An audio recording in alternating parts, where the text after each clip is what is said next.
Okay, agents. So it's time to go over some of our forms.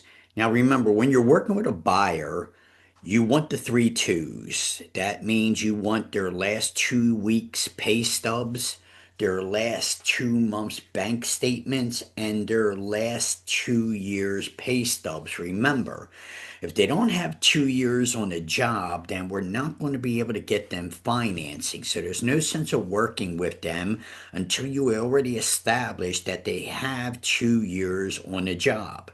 Now, just because they might know what their credit score is doesn't mean their credit is sufficient to get them a mortgage.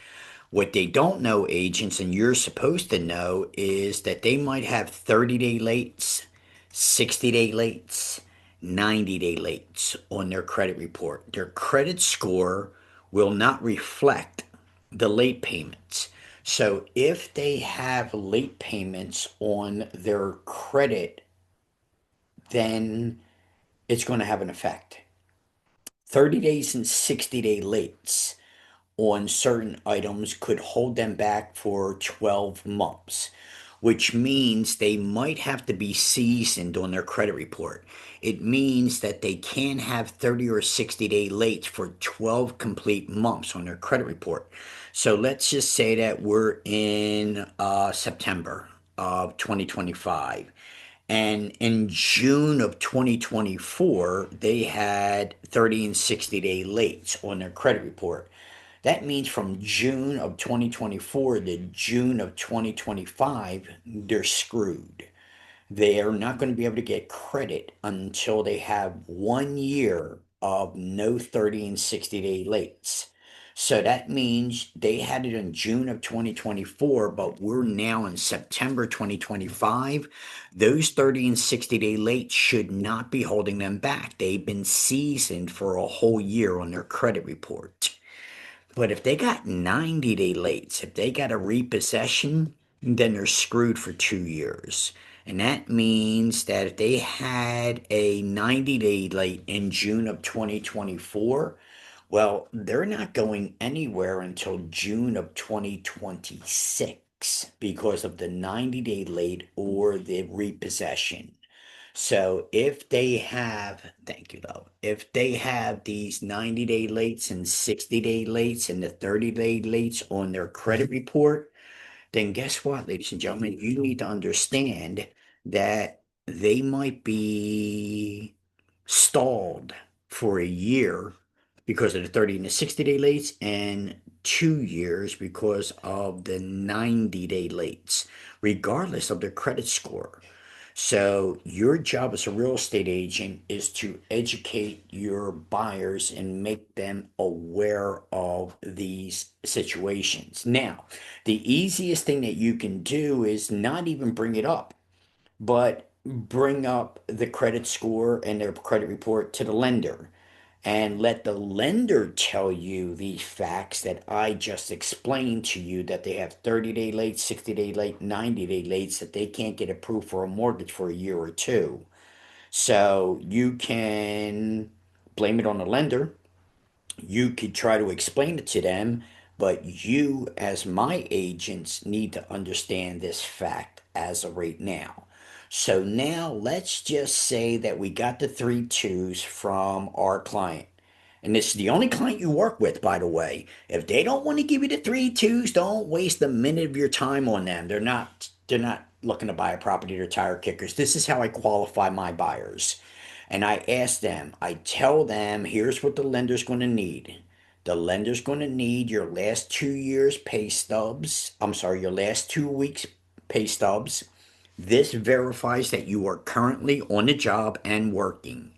The lender's going to need your last 2 months bank statements. This is going to show a little history, and it also shows that you can pay for the home inspection and the appraisal and the title report, because you can't pay in cash and you can't pay by money order.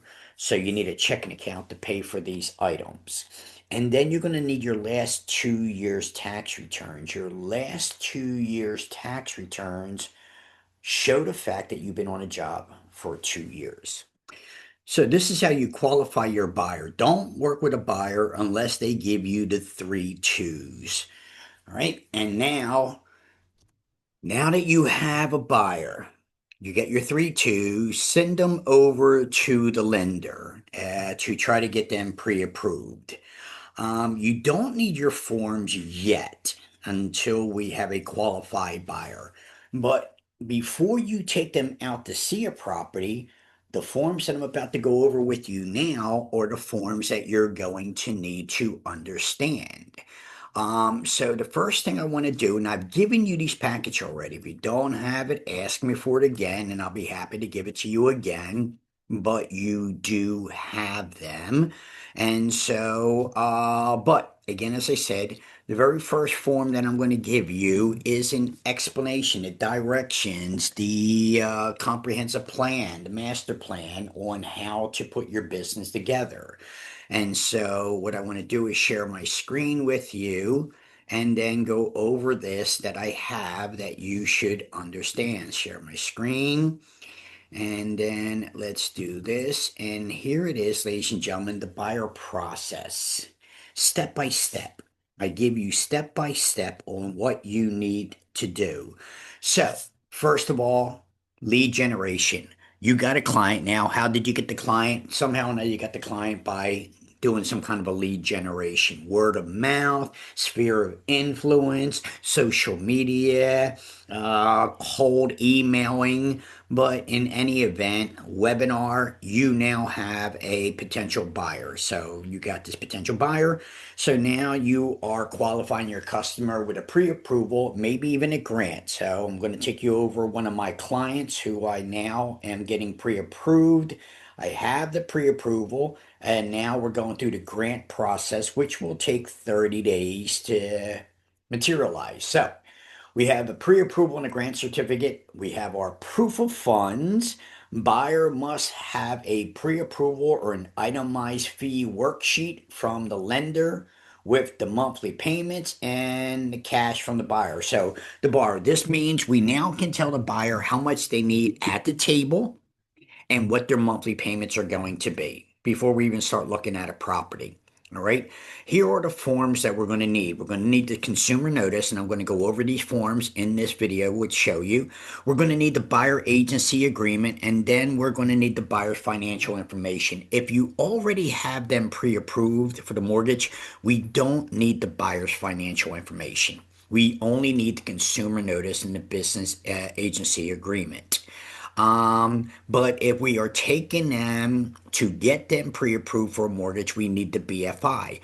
Also understand, don't take a shortcut and think you don't need the BFI. You will need it because when you make an offer for this client, the other agent's going to ask for the BFI. So I'm going to do my due diligence with you and go over all three forms that you're going to need now or eventually anyway. So let's do this. So this video is going to be about this stage of the game, the consumer notice, the buyer agency agreement, and the buyer's financial information. Again, we need the buyer's financial information, even if our client's pre-approved, because we need this when we submit an offer. So in this buyer process, directions that I gave you, comprehensive plan, the master plan, this will be step by step what you need to do. But we are in stage one of just filling out the forms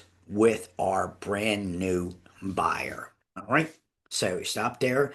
The first form is going to be the consumer notice. I'll open up this consumer notice and explain it. Now, I want you to explain the consumer notice basically the same way that I explain the consumer notice, because I'm going to teach you how to fill out the three forms, but then you're going to email these forms to your client. When you email them, you're going to call your client and explain these forms to them. So I want you to explain the forms the way that I'm explaining it to you. Learn my templates so that you can now use the templates to explain to your client. So, first form is the consumer notice. Remember what I taught you in my class. The consumer notice explains agency. What is agency? employment, like the unemployment agency. So, agency is the employment, the services that we're allowed to offer under our licensing agreement. And as you can see in this consumer notice, ladies and gentlemen, we have four types of agency that we offer: seller agent, where we're representing the seller; buyer agent, where we're representing the buyer. That's today's class. Dual agent, where we're representing both the buyer and the seller in the same transaction. And designated agent is where the broker will designate one agent to represent the buyer and one agent to represent the seller in a very quick scenario. We also have transaction licensee, where we're not representing anyone, we're just doing paperwork. But for this class, we're going to be going over the four agencies. These are employment contracts. I got an employment contract with the seller. I have an employment contract with the buyer. And in this class, you will have this buyer agency agreement. As a buyer agent, the licensee and the licensee's company work exclusively for the buyer. Could be the tenant, but in this situation, it's going to be the buyer, even if paid by the seller. So we're going to charge our buyer a flat fee, but we're going to be splitting the commission that the seller is offering. So even though we're representing the buyer, most of our compensation is going to be coming from the seller, as this says, even if paid by the seller. The buyer agent must act in the buyer's best interest. This is very important. Don't put your money, your commission in front of your responsibility. So we must act in the buyer's best interest, including making a continuous and good faith effort to find a property for the buyer, except while the buyer is subject to an existing contract. So we're already under contract. We don't look for any more properties for our buyer. Don't let your buyer say, I got some more properties I want to see after they make a contract, an offer. Forget about that. You take control. Don't let the client control you. Even to an existing contract, and must keep all confidential information other than known material defects about the property confidential. So you can't reveal that your buyer's willing to pay more. You can't reveal that your buyer's under a tight moving schedule. You can't reveal your buyer's negotiating position. All right. So in this situation, we're going to be explaining the very first form to our buyer, the consumer notice. And then we also need to explain this very last bullet point to our buyers as well. Pretend that the buyer is a spotter from the Real Estate Commission and read the last bullet point. So here's what I do with this consumer notice when I explain it. I want to use a for sale sign as a picture to put in their brain, ladies and gentlemen. So let's pretend that you're my buyer, okay? And I'm going to say, Mr. or Mrs. Buyer, here's what I need you to understand. I got a few forms that I need to go over with you before we can begin. The first form is the consumer notice. And the consumer notice explains what services, what relationship I am allowed to form with you. So the consumer notice explains the four agencies that I am legally allowed to offer under my licensing requirement. I'm allowed to offer seller agent, buyer agent, dual agent, and designated agent. If you see a property that you like, I'm taking you out to see properties, and you see a property that you like, and it has Remax sign on it, it has Century 21 sign on it, it has Keller Williams sign on it, well, then that seller is represented by that brokerage. I'll just be representing you, the buyer. The seller's already represented. But if you see a sign or you see a property with our sign on it, it's Realty LLC.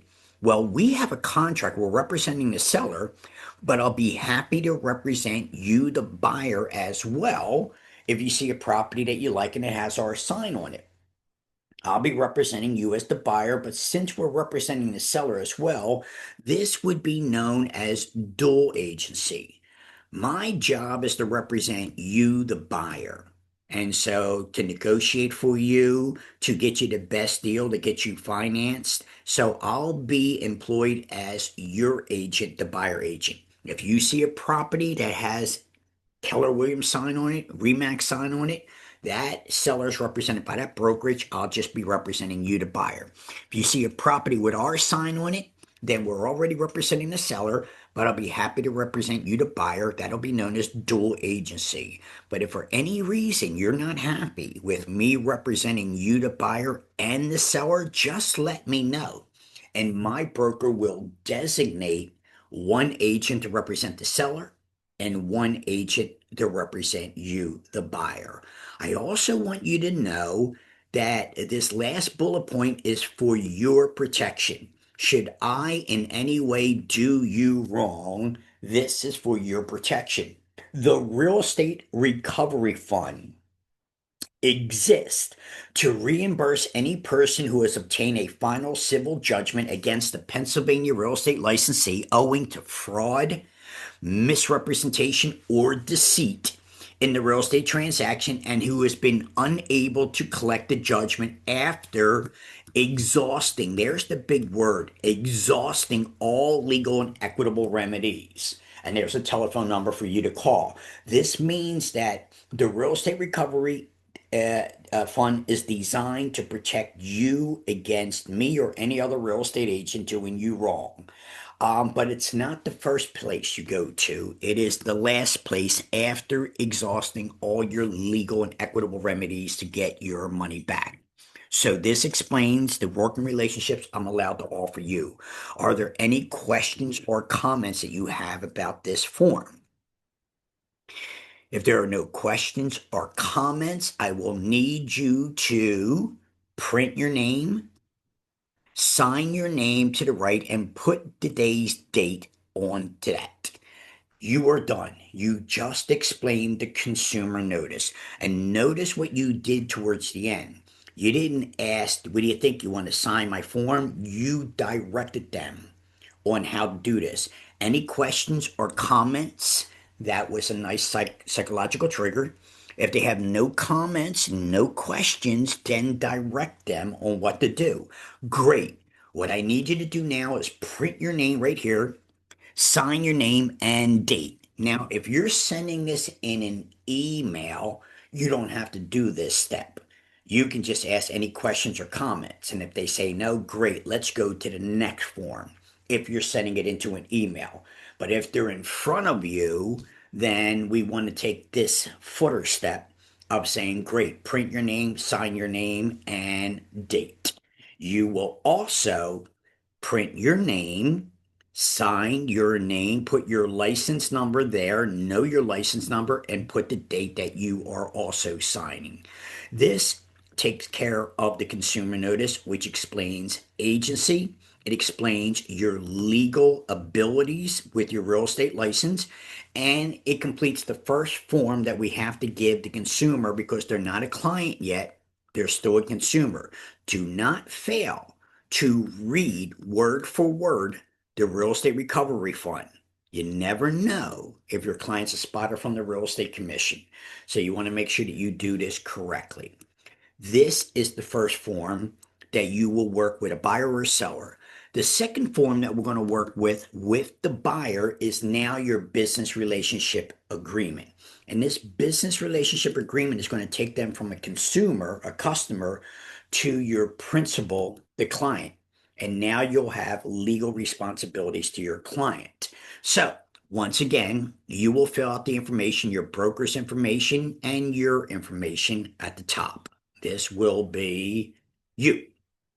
You're the licensee, you're your broker, all your information will be right here. This second line that you see here that has nothing, that'll be for the broker's license number, and your license number goes on that second line that there is no request for information.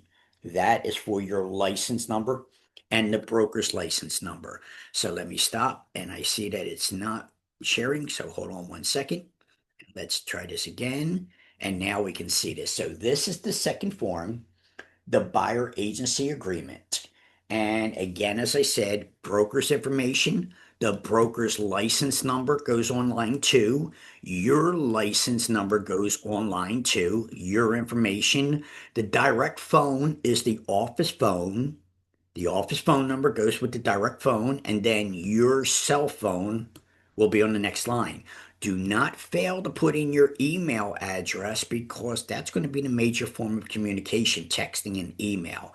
So the first 6 lines are very easy to fill out. You can do that. I have confidence that you can. Now on line 7, we're going to put the buyer's name. Now remember what I taught you. Make sure we have some form of ID. They got a middle name, a middle initial, a last name, a suffix at the end of their name, a hyphen last name, Mary Smith hyphen Jones, because she's using her maiden and her married name. Well, if that's on the identification, that is how you put the name, matching the ID. We can't do the deed when we get to the finish line if the name does not match the contract. So make sure that we have the exact name. Ask them, how is your name spelled? Remember when you came to my class, I told you I need your name as it appears on your ID? That's what you ask them. I need your full name as it appears on your ID. Explain to them, you got a middle name, you got a middle initial, you got a suffix at your end of your name. I need that. Okay? Then you get their mailing address, and then you get their phone number and their email. I don't think they'll have a fax, but they will have a phone and email. Texting and emailing is going to be your major communication with your client. Make sure you have this information. Notice line 14, and we use these numbers here. These are line item numbers. Not only am I going to use them to help you see this and understand the contract, you're going to use them for your client. And so I will say on line 14, does the buyer have a buyer agency contract with another broker? Unless it's an investor working with many other brokers, the answer should be no. This is, after all, an exclusive buyer agency contract to work with the buyer. Note the terms buyer, seller, agreement of sale, and purchase also will be construed to mean tenant, landlord, lease, rent, respectively, throughout this agreement. So it covers all of them, but this is your exclusive buyer agency agreement. So this answer should be no. The buyer is not working with another real estate agent. The very important thing is line 22 and 23. We got to have a starting date and an ending date. The second form that we are going to fill out after the consumer notice is the business relationship agreement. This business relationship agreement is with the buyer. So this is the buyer agency agreement, the employment contract for you to represent the buyer. Everything has to be in writing, express agency, express agreement. Express means in writing. So this is the form that we're going to now do to represent the buyer. Now, notice I got an iMac computer, iMac desktop, and when I pull up a PDF form like this, notice my mouse here. Notice what happens. When I go all the way up to the top, I have this drop down window. You see that? Going all the way up to with my mouse, a drop down window. And when I have this drop down window, I am going to hit this markup. See the markup? I'm going to click markup, and that is going to give me an additional drop down. Notice the additional drop down window when I hit markup. Now that I have markup, I am going to go over here and open up a couple text box.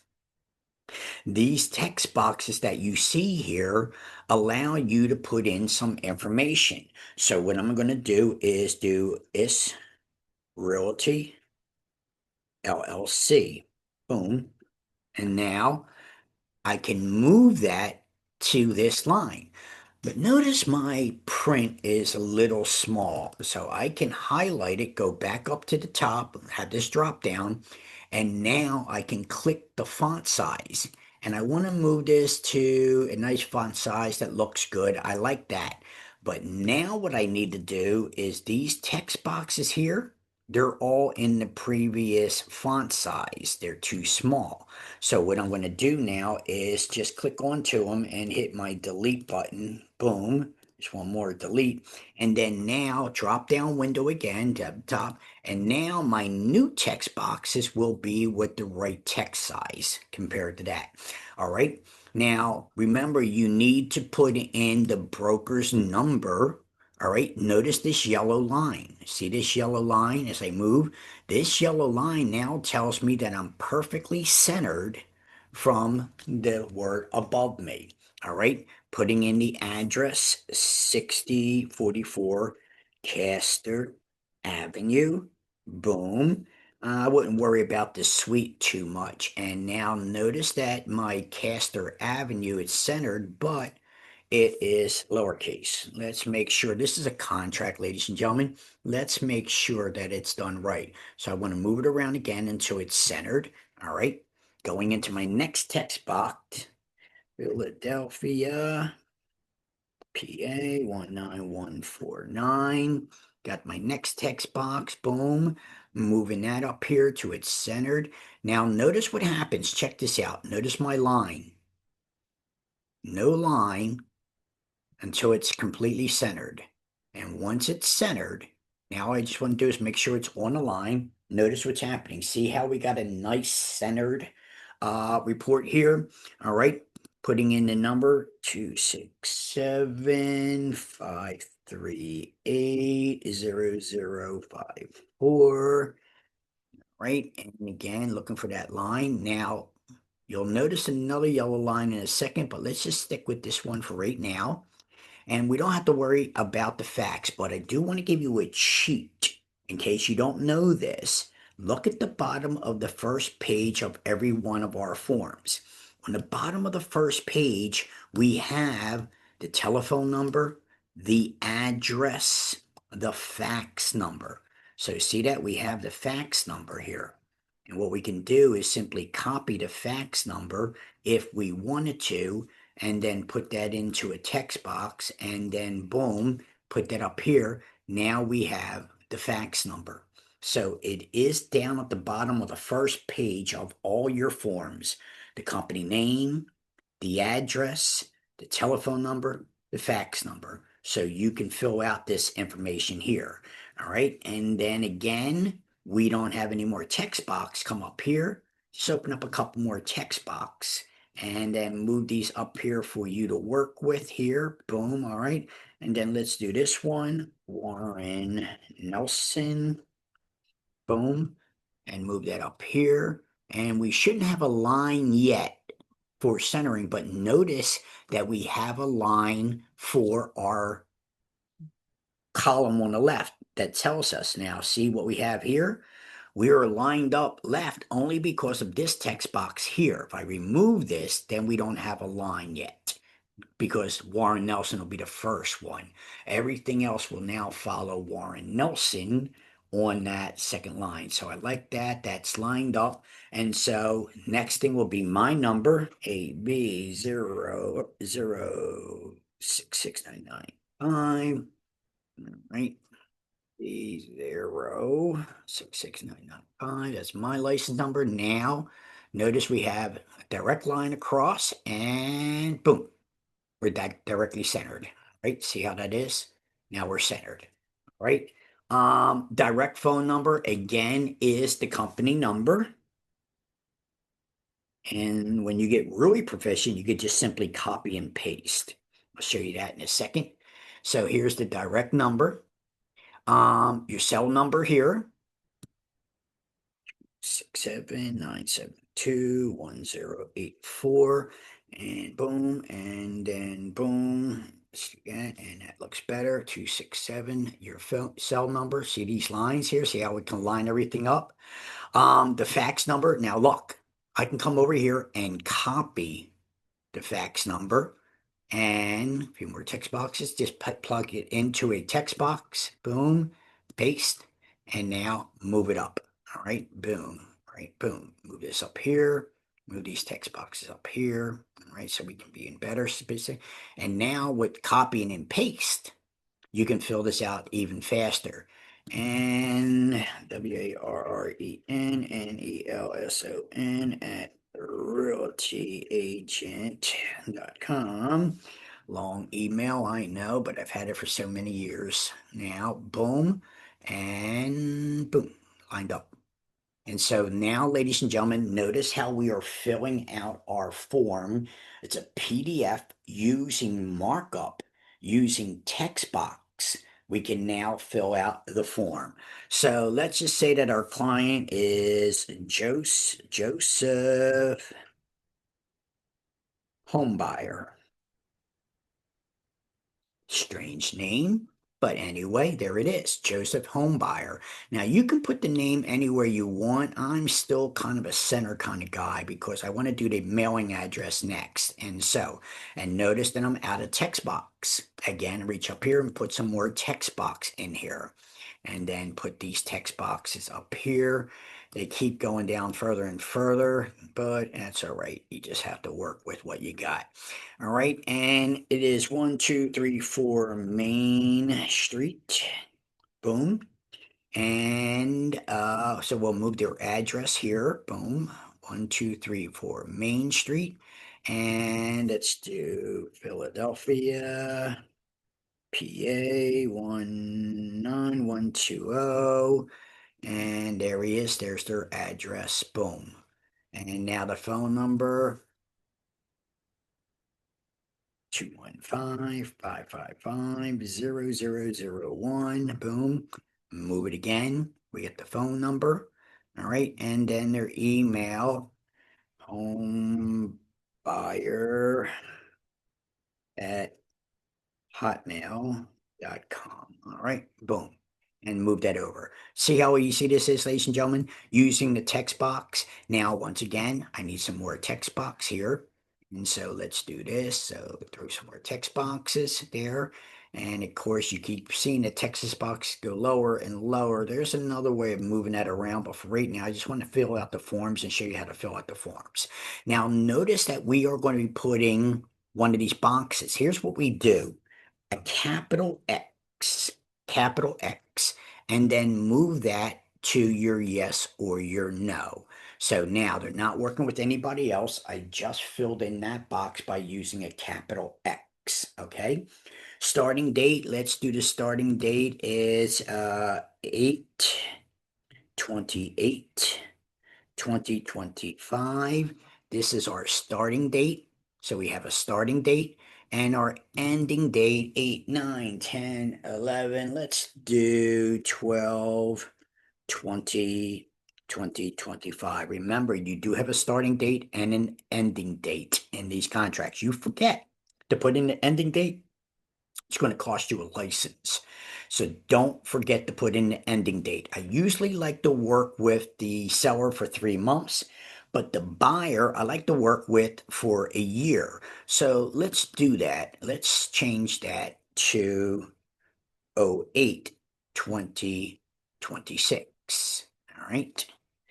And now, and I say to this buyer, you don't pay me anything. This contract is good for a year. If you see a property that you like 3 months from now, 6 months from now, 9 months from now, a year from now, you don't have to come back to my office and do this form all over again. I'll have it in my file, and then I can meet you at the property now that I have this relationship agreement with you to work with you for the next year. So I like to do the buyer agency contracts for a year. I work with the seller for 90 days, 3 months. Okay. Now we want to get down to our money, get down to the nitty gritty. All right. And so here's what you need to say with the client. I would prefer to get 3% commission from the sales price of the property. So that means that I will be getting 3% of the sales price of the property. And don't do this whichever is greater. Leave that there. You could do $3,000, all right? If you wanted to, I wouldn't do it. Don't do it. This is what I'm telling you. Or $3,000. So if the purchase transaction with the seller represented by a real estate broker, the fee is 3% of the sales or $3,000. Here's what you need to understand.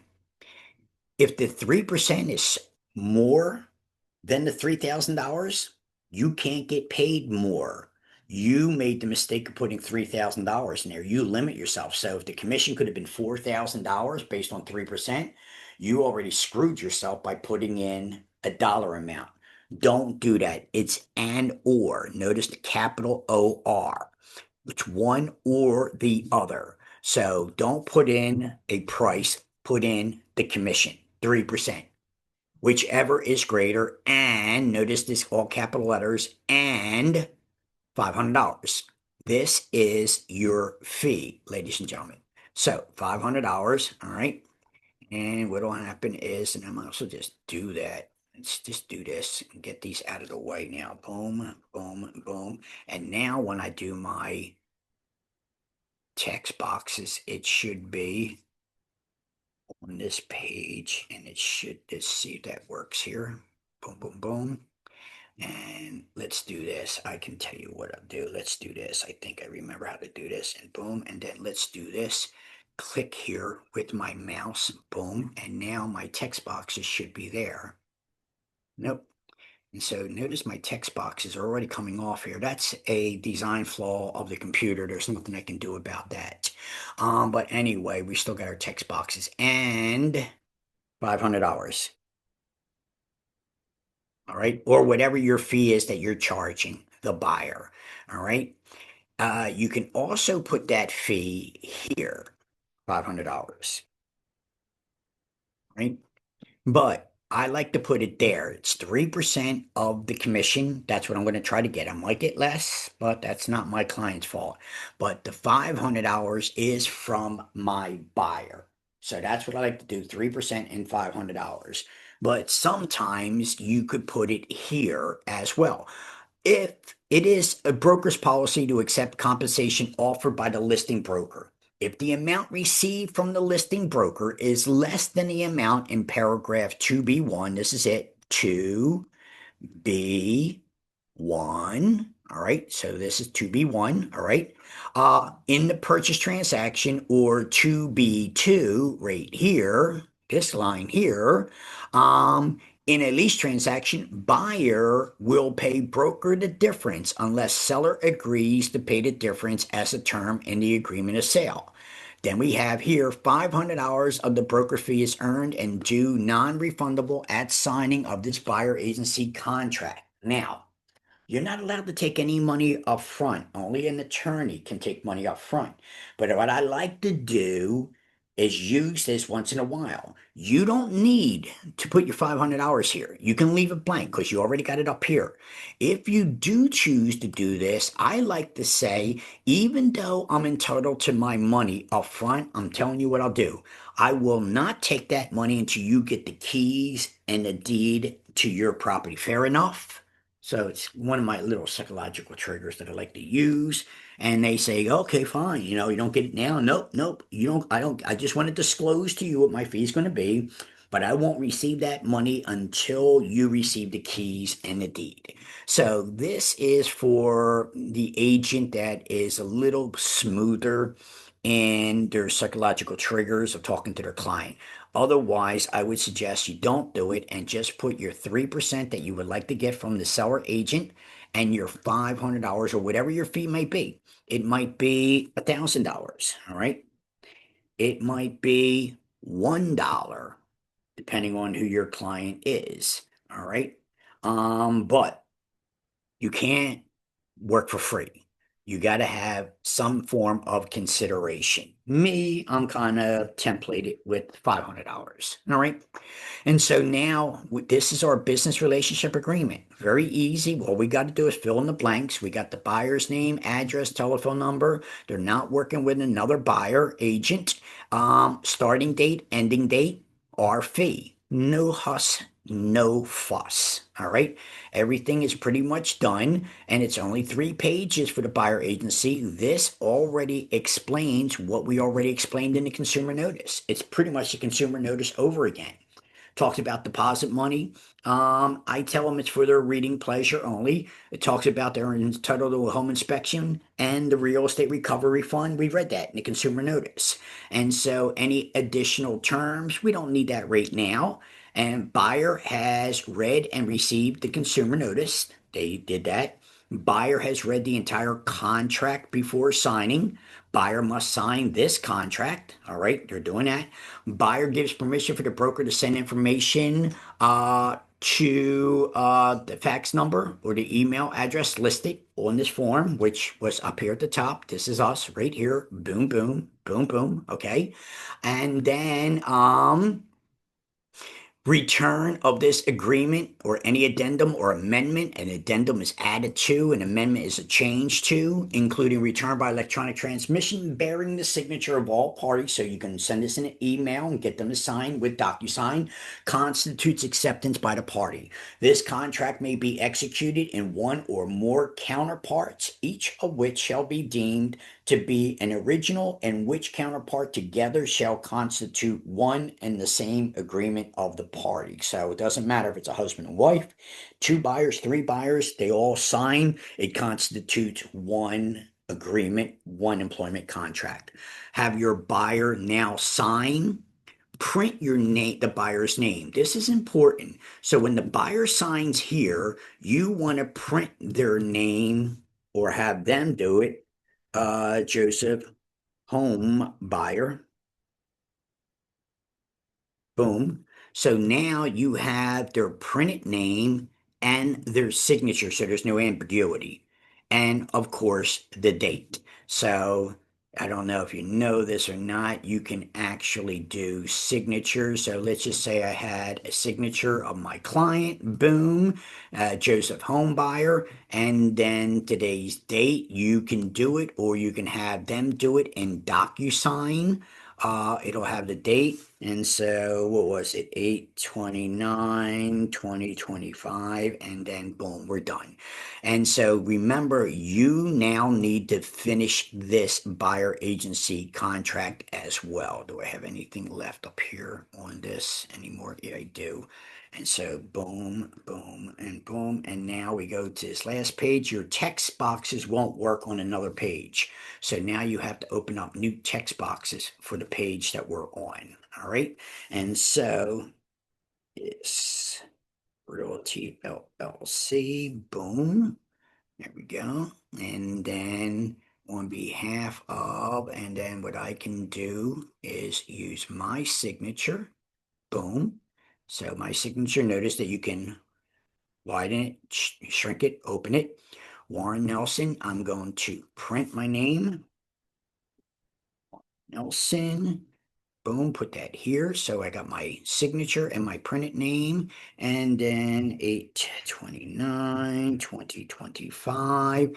And just like that, ladies and gentlemen, your form is completely filled out.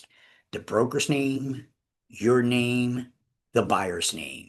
The buyer's not working with another broker. Starting date, ending date, 3% from the other broker. The co-op, 5%, $500 from your client. We don't get that money up front. We get it at the settlement table, but we got to disclose our fee. And then what we need to do is you will need on each page to do your initials, ladies and gentlemen. So you need your initials on each page.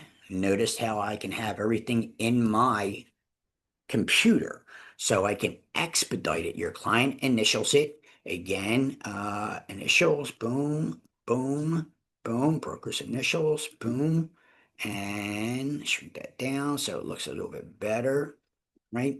And then are already signed and dated, and there it is. So get to know your computer. This is a PDF, not a doc, not a Word doc. We can't work with Word docs, and only you can make these changes to this. But now, as you can see, I'm completely filled out. So I got the consumer notice, and then I have this business relationship agreement. This is the page that everybody frets, this part right here. Starting date, ending date, 3% from the age, the co-op, the seller, and $500 from our client. Now, let's talk about this $500.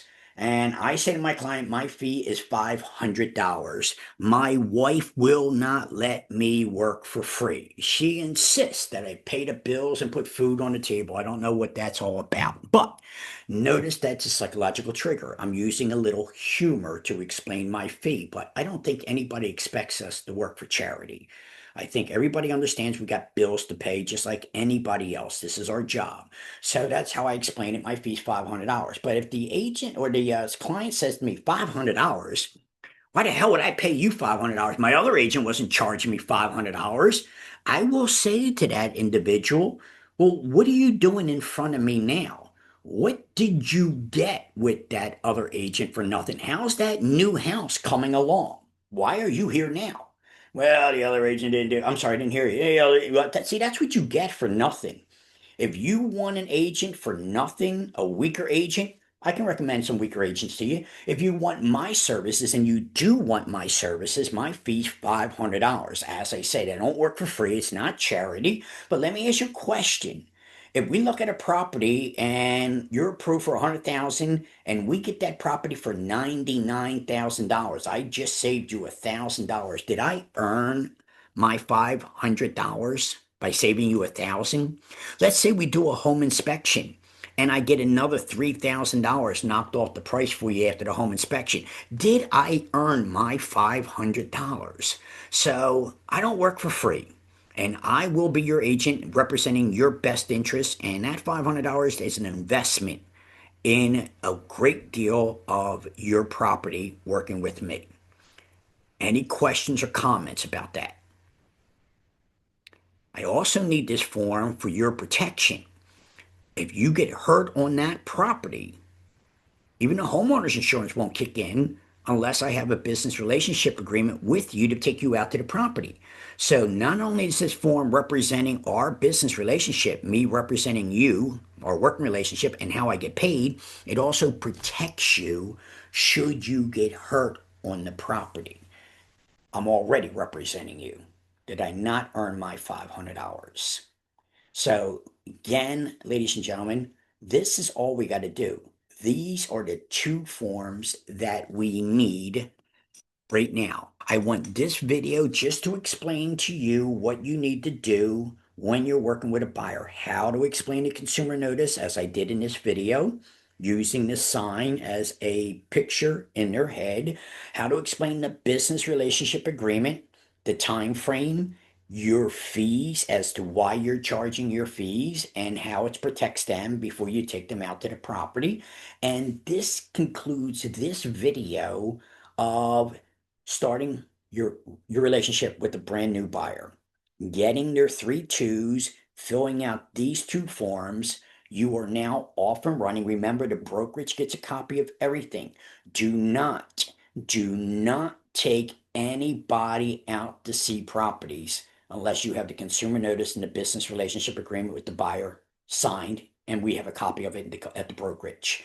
If you take them out to see properties without this, you're not even entitled to commission. They get hurt, it's on you. The homeowner's insurance is not going to kick in. The business insurance is not going to kick in. You should have never taken them out there without a business relationship agreement. They're still a consumer, a customer. And if they get hurt, it's on you. So I'm teaching you what you need to do. I'm teaching you how to present it, how to say it. Feel comfortable. This is video one of working with the buyer and doing your first two forms that you need with the buyer. All right. You owe me. Just kidding.